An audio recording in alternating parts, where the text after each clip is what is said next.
여러분, 본문은 느무엘의 어머니의 자문이에요.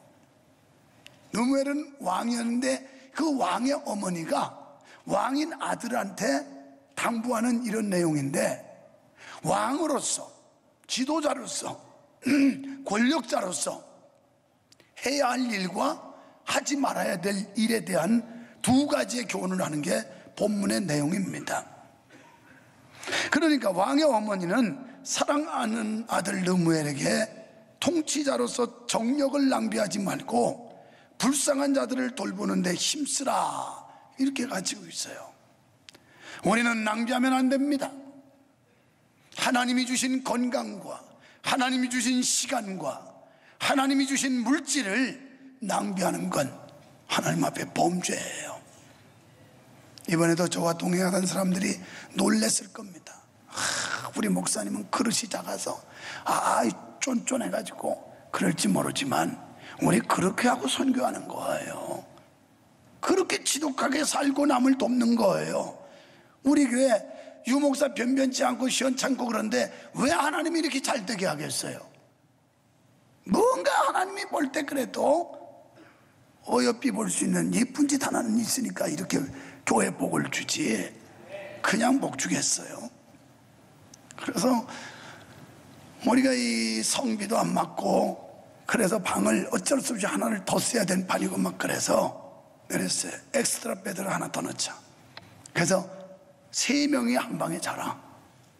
여러분, 그 호텔가 비싸지도 않아요. 5만 원이에요. 우리나라 모텔값밖에 안 되는데 그거 5만 원 절약하겠다고. 그러니까 나하고 같이 갔던 사람들은 얼마나 쪼잘하게 보였을 거예요. 목사가 아이고 그까지 걸 가지고, 그것도 데이터 서비스도 안 받고 우리 집사님한테 붙어가지고 하스판 열으라고 좀 붙여주라고 이러고, 정말 쪼잘하게 보이죠? 그래도 그런 목사, 좋은 목사인 줄 알아야 돼. 이만한 교회에서 내가 대우 얼마든지 받을 수 있고 얼마든지 호강하면서 목회할 수 있어요. 교회가 능력이 안 되는 거 아니에요. 그러나 하나님 앞에서 주신 것들 어떻게 하면 절약하고, 이거 낭비하지 말라는 거거든요. 오늘도 2부 예배 때 동탄에서 오신 부부가 등록하면서 그리고 나갈 때 다시 쫓아왔어요. 오늘 등록했는데 옥합원금이라고 그래가지고 자기들이 이 성전 다 진데 왔지만 그래도 성전 건축하는데 참여 못했지만 그래도 하나님 앞에 옥합을 깨뜨려서 건축원금을 드리겠다고 들고 온 거예요. 고기도 먹어본 사람이 먹어보고 선교도 해본 사람이 선교의 매력을 느끼지, 남도 도와본 사람이 돕지, 이런 거 경험이 없는 사람들은 못해요. 사무예배 한참 전에 우리 딸이 또 우리 손주들 3명을 호록 데리고 와가지고 그러면서 아빠 기도해 주세요 이 아이들. 왜 그랬더니 자기가 연초에 안 그래도 하나님께 기도하는데 옥합을 깨뜨려야 되겠다는 감동을 받았는데 어느 주일인가 아빠가 설교 중에 그 얘기를 하더라는 거예요. 그래서 반지 팔고 그냥 그거 우리 사위 박봉이에요. 박봉. 옛날 그래도 대기업 다닐 때는 괜찮았었는데 지금은 소기업인지 돼지기업인지 모르지만 박봉, 창피해서 좀 말하기 그런데 이거 띄고 차 띄고 뽀 띄고 다 띄고 400만 원도 못 받을 거예요. 그런데 그걸 모아가지고 자기 아이의 이름으로 다른 애들 했지만 그래서 그걸 옥합을 깨뜨리겠다고 그걸 한 구자를 갖고 온 거예요. 간절히 기도해 줬습니다. 이 아이들 지혜와 총명과 명철을 주시고 이 아이들 앞날을 형통하게 해주시고 하나님이 높여주시고 건강하게 해달라고 축복을 빌었어요. 우리는 지금 친손자 하나 또 나왔다고 그랬죠? 그 아이 이름으로 또 할 겁니다. 그 아이 이름. 여러분, 우리가 하나님 앞에서 받은 것들이 뭡니까? 건강도 받았어요, 은사도 받았어요, 물질도 받았어요, 지위도 받았어요. 이 모든 걸 하나님의 영광 위에 써야 되는 거예요. 이게 믿는 자의 도리예요. 하나님이 주신 것들을 관리를 잘 못하고 흥청망청하는 행위는 하나님 앞에 영광이 안 되고 기쁨이 될 수가 없는 거예요.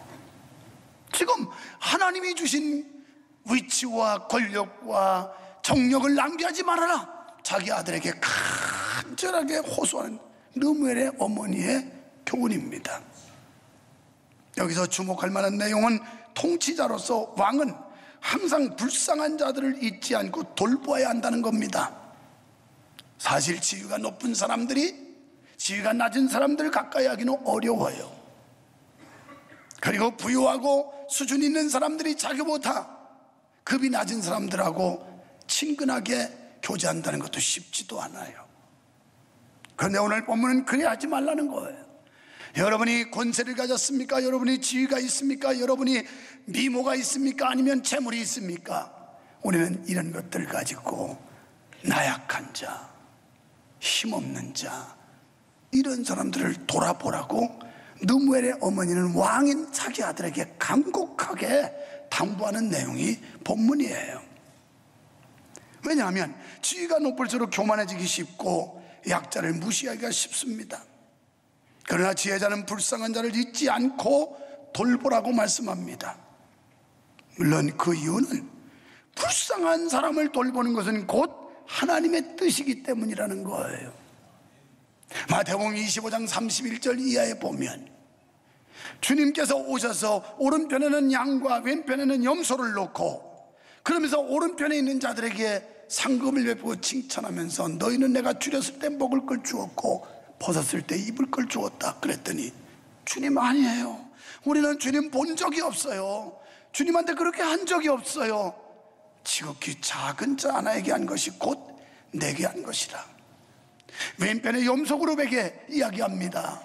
너희는 내가 줄일 때 먹을 걸 주지 않았고 벗었을 때 입을 걸 주지 않았다. 주님, 우리 그런 적 없다고요. 주님, 우리 만나지도 못했잖아요. 주님 만났으면 했을 거예요. 지극히 작은 자 하나에게 한 것이 곧 내게 한 것이라. 이게 주님의 가르침이에요. 약한 자, 가난한 자 도와주는 거, 이게 주님이 기뻐할 일이에요. 우리 교회가 자랑 같지만 개척해서부터 농어촌 선교를 한 교회예요. 제가 3년 동안 사례비를 받지 않고 우리 집사람이 직장 다니면서 그걸로 생활하고 은행 빚어둔 거 이자 갚고 이러면서도 선교를 한 교회예요. 그랬더니 하나님이 오늘 이 영광을 주셨고 이 엄청난 축복을 주셨어요. 여러분, 내가 볼 때 목사 중에서 나만큼 행복한 목사 없는 것 같아요. 아무리 자기들이 수만 명 된다고 해도 나만큼 행복하지 못해요. 내가 최고 행복한 목사예요. 할렐루야. 여러분도 이런 은혜와 축복을 받으시기를 축원합니다. 그래서 아들에게 하나님이 주신 것을 허비하지 않은, 제대로 바로 쓰라는 거예요. 왕은 하나님께서 주신 권위를 누리는 이 세상의 통치자입니다. 그러므로 왕의 권위는 하나님의 공의에서 나온 권위여서 하나님의 공의에 합당하게 사용되어야 합니다. 그런데 당시에 대부분의 왕들이 여자에게 혹은 술로 독주로 정력을 낭비하고 가난한 자, 불쌍한 자를 잊어버렸던 것입니다.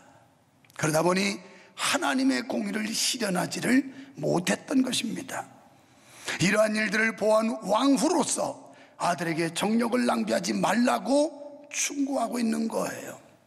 나아가 하나님의 공의에서 나온 권위를 행사하는 왕으로서 적극적으로 곤궁한 백성의 억울한 재판을 실현하여 하나님의 공의를 실현해야 한다는 것입니다. 자신의 억울함을 변론할 능력도 없는 자, 고독한 자, 부모가 없는 고아나 과부, 약자를 보호해야 하는 것이 왕의 임무 중에 하나라는 거예요. 이걸 우리의 자녀들 어릴 때부터 이런 훈련을 시켜야 해요. 오늘도 일부 예배가 마치고 났더니 충동을 담당한 교육자가 찾아왔어요. 그리고 계획서를 가지고 왔어요. 교회에서 약 400만 원 정도를 지원해 주면 학생들을 교회 주방에서 직접 자기들이 요리하고 음식을 만들어서 영통구청에서 추천받은 독거노인이나 외로운 어려운 분들, 이분들에게 전달하고 그리고 봉사하는, 그래서 복지관과 연계해가지고 자기들이 봉사한 기록을 다 보고하고 이래서 봉사활동 가산점도 줄 뿐만 아니라 봉사하는 훈련을 토요일마다 시키겠다는 거예요. 여러분, 선을 행해본 사람이 선을 행할 수 있어요. 악을 행한 자는 계속해서 악을 행해요. 나눠본 사람이 나눌 수 있고요, 베풀어 본 자만이 베풀 수가 있는 것입니다. 여러분, 오늘 우리는 하나님이 주신 이 엄청난 은혜와 축복들, 이걸 가지고 나눠야 할 줄로 믿습니다. 사랑하는 성도 여러분, 오늘 본문은 지도자급에 해당하는 모든 사람들에게 동일하게 주어지는 교훈과 훈계인 줄로 믿으시기를 바랍니다. 지도자는 먼저 정욕과 육체의 소욕을 삼가해야 한다는 겁니다. 먼저 어머니는 아들에게 당부의 말을 건네기 전에 3차례에 걸쳐 내 아들아 내가 무엇을 말할꼬, 내 아들아 내가 내게 무엇을 말할꼬 반복적으로 강조하고 있습니다. 이런 강조적 표현이 점점 강도를 더하고 있죠.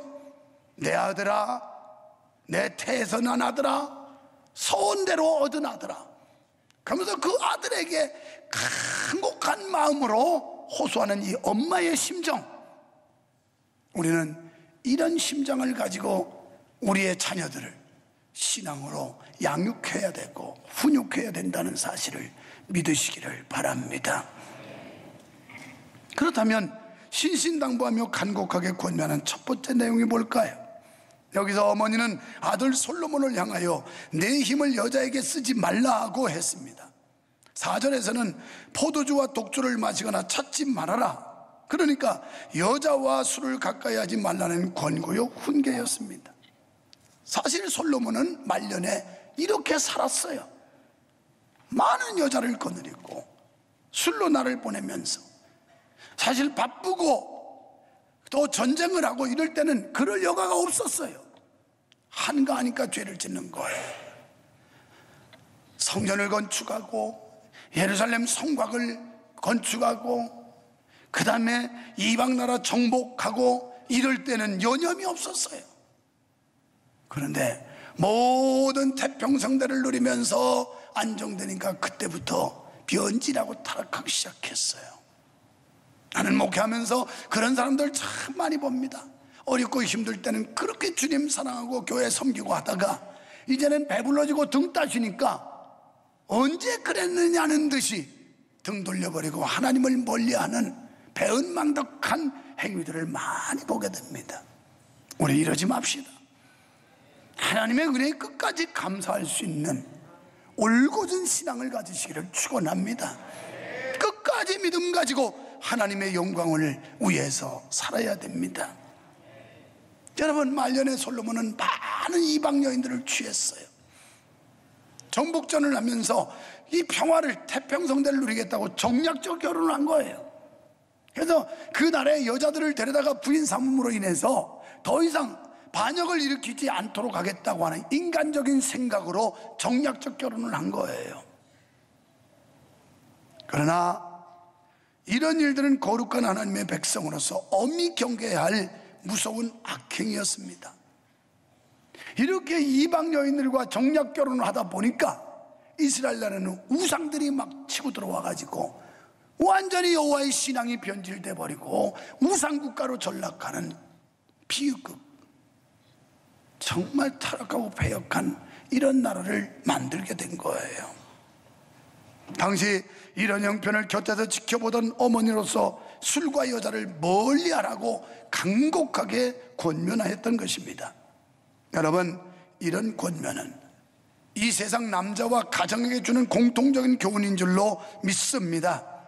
술과 여자를 가까이 하는 것은 단순히 가정 파괴뿐이 아니라 사회와 국가를 파괴하는 행위가 되며 하나님의 창조 질서를 무너뜨리는 행위가 되는 겁니다. 지난 7일 날 영국의 일간지 가디언이 발표한 거에 의하면 세계에서 술을 가장 많이 먹는 도시를 꼽았는데 그 중에 하나가 서울이래요. 대한민국 서울. 그런데 그 이유를 가디언지에서 설명한 게 뭐냐면 한국의 회식 문화 때문이다. 회식 문화. 그런데 그러면서 그 뒤에 또 요즘에 설명을 붙여놓기를 한국의 회식 문화가 좀 바뀌고 있다면요. 옛날에는 1차, 2차, 3차 이래 했는데 요즘에는 119래요. 그래서 119가 뭔가 했더니 난 소방서 불 끄러오는 거 그랬더니 회식하는 사람들 불 끄는 거더라고. 한 집에서 한 번 회식만 하고 9시 전에 끝내자. 이게 119 회식이래요. 이 술이라고 하는 거, 이게 판단을 흐리게 하고 정신을 혼란하게 하고 사람들로 하여금 실수하게 만들지 않습니까? 이런 이유 때문에 성도들, 특히 지도자급에 있는 자들은 마땅히 믿음의 정결을 지키도록 힘써야 됩니다. 믿음의 지도자급이 뭐예요? 저를 포함하여 목사, 장로, 권사, 안수집사급 좀 되는 이런 지도급에 있는 사람들, 정신을 똑바로 차려야 돼요. 그리고 자기 믿음의 정절을 지키기 위해서 고군분투해야 돼요. 할렐루야. 두 번째 6절로 7절에 보니까 근심하고 고통당하는 자를 돌아보아야 된다 그랬어요. 어머니는 사랑하는 아들 솔로몬에게 또 다른 훈계를 줍니다. 죽게 된 자에게 독주를, 마음에 근심하는 자에게 포도주를 줄지어다. 어찌 보면 조금 전 독주와 포도주를 삼가라고 당부하던 어머니가 어떻게 보면 꼭 포도주와 독주를 먹으라고 장려하는 것 같이 들려질 수 있는데 그 말이 아니에요. 가난하고 어렵고 삶이 고통스러워 탄식하는 괴로워하는 자들의 심령과 마음까지 세심하고 자상하게 위로하고 권면해 주라는 말씀입니다. 아까 뉴스 시간에 나온 바가 있는데 그 여성분 자기가 간증을 좀 하겠다고 그러더라고요. 우리는 2시간이 넘도록 그 입당 예배를 하는데 너무 지루하기도 했었는데 또 나와가지고 하는 얘기가, 자기가 병원에서 막 이런 거 꽂고 사경을 헤매고 있을 때 목사님이 와서 안수 기도를 해줬는데 이상하게 병원도 해결 안 되는 게 씻은 데이 낫다는 거예요. 그래서 오늘 이 자리에 자기가 올 수 있었다고. 나는 크리스찬이 아닙니다. 자기가 그러더라고요. 나는 이 교회 다니는 사람도 아닙니다. 그런데 이 교회 좋은 일이 있다고 그래서 온 것뿐입니다. 그런데 여러분 앉아있는 바닥에 보니까 너무 차갑고 힘든데 여기에 폭신폭신한 이거 뭐 이렇게 좀 냉기를 차단할 수 있는 걸 내가 기부하겠습니다. 아까 그 남자, 이 청년은 뭔가 죄를 지어가지고 감옥 갈 형편이었는데 자기가 우리 돈으로 한 10여만 원 정도 되는 걸 그걸 그 청년한테 주어서 감옥 가는 걸 면하겠다고 불러내서 얘기하는 거예요. 그게 아까 저 기사하고는 다른 거예요. 그러면서 뭐 내가 영어를 모르지만 눈치는 빠르잖아요. 팔찌 여기도 끼고 여기도 꼈는데 여기 꼈던 팔찌를 하나 팔아가지고 금팔찌를 팔아서 그래서 그걸로 도와준 거라고 막 이러더라고요. 근데 자기가 이렇게 몸이 심하게 아프다가 회복된 뒤에 느껴지는 게 이제는 힘든 사람, 가난한 사람을 도와주라는 감동을 받았다. 아, 세상에 교인도 아닌 사람도 그런 감동을 받는다는데 하나님 앞에 엄청난 은혜를 받고 지옥에서 건짐을 받고 영원한 천국 백성이 된 우리가 이런데 무관심해서 되겠습니까? 절대 안 된 일이에요. 절대 우리는 낭비해서는 안 돼요. 하나님이 주신 것들, 은사도 건강도 물질도 시간도 낭비하면 안 돼요. 주님을 위해서 사용하는 여러분 되시기를 축원합니다. 사실 왕이라는 높은 직책에 있다 보면 부유하고 지체 높은 사람들만 대하게 됩니다. 그러다 보면 서민들의 애환을 잘 모를 수가 있어요. 저는 그걸 극복하려고 꽤 노력하는 사람 중에 하나예요. 저도 사람이에요. 교회 열심히 섬기고 11조도 몇백만 원씩 내고 목사가 필요하다 할 때 선교비 좀 달라면 잘 주고 이러는 사람은 얼마나 좋겠어요. 그러면 또 나도 간사해져서 그런 사람들만 친해져. 그래서 우리 교회 장로님들이 불말 중에 하나가 뭐냐면 왜 우리가 장로인데 장로를 안 알아주느냐고. 뭘 알아줘. 주님이 알아주면 되는 거지. 뭘 어쩌란 말이야. 장로님 된 걸로 감사하고 지도급에 있으면 이제 지도급은 자기 몸추스는 게 아니고 자기 신앙 지탱하는 게 아니라 자기보다 약한 구석구석 구석구석에 가서 소외된 그 어린 신자들, 이런 사람들을 잘 북돋아서 케어하고 이끌어줘야 될 지도급이지, 담임 목사한테 뭐 우러름 받을 사람이 아니라 이 말이에요. 장로님들, 아멘이요? 아멘. 신통질 하나? 여기도 아멘. 장로님들 아멘. 대부분 똘똘한, 여기도 똘똘하지. 열심히 하는 분들 다 1부 예배 2부 예배 다 드리고, 지금 뭐 거기는 또 그 사역이 있어서 여기도 똘똘해요. 또 뭐 성가대 때려치고 또 딴 데 간다고 하지 말고, 거기도 똘똘합니다. 아주. 그런데 여러분, 교회 지도급은 뭐냐면, 지도급은 여기 말씀하는 대로 약한 자, 소외된 자, 이런 사람들을 살피는 거예요. 자기가 대접받는 게 아니고요. 믿으시기 바랍니다. 그 공동체에서 가장 낮은 위치에 있는 자들의 마음까지도 헤아릴 수 있어야 합니다. 빌립보서 2장 5절로 7절에 보면, 너희는 그리스도의 마음을 본받아라. 그는 본체 하나님과 동등한 분이었지만 그걸 버리고 종의 형체를 입고 이 땅에 내려오신 것처럼 낮아져라, 낮아져라. 겸손은 자기 낮추는 거예요. 제가 금요일 아침 예배를 우리 선교팀들하고 하면서 마태복음 16장 24절 이하를 가지고, 누구든지 나를 따라오려거든 자기를 부인하고 자기 십자가를 지고 나를 따르라, 이걸 가지고 설교하면서, 여러분, 우리에게 힘든 게 뭐냐면 자기 부정이에요. 자기 부인. 이거 못하면 성가대도 못하고 봉사도 못하고, 이 자기 부인이라는 게 굉장히 힘들어요. 여러분, 나름대로 개성이 있잖아요. 자존심도 있잖아요. 감정도 있고요. 그런데 이걸 다 무시하고 이걸 억제한다는 것만큼 힘든 일이 없어요. 근데 자기를 부인하래요. 그리스도의 마음을 가져야만 이게 가능해요. 그러면서 자기 십자가를 지고 나를 쫓아. 이건 역할이에요, 역할. 교회에서 많은 사람들이 다 나름대로 역할이 있어요. 어떤 이는 어린이를 가르치는 역할, 어떤 이는 이렇게 말할 수 있는 그런 그 재능을 줘서 찬양하는 역할, 여기는 그냥 돈 싸발라 가지고 악기 연습하고 했는데, 이 보통 돈덩어리들이 아니에요. 이거 연주하는 역할, 뭐 나는 설교하는 역할, 장로님들 뭐 운전하고 안내하고 시다바리하고 막 이런 역할, 다 역할이 있는데 그거 하는 게 십자가라는 거예요. 그래서 아침 예배 때 제가 그랬죠. 우리는 각자 자기 본분, 자기 역할이 있는데 이걸 감당하는 게 십자가 지는 것이다, 그랬어요.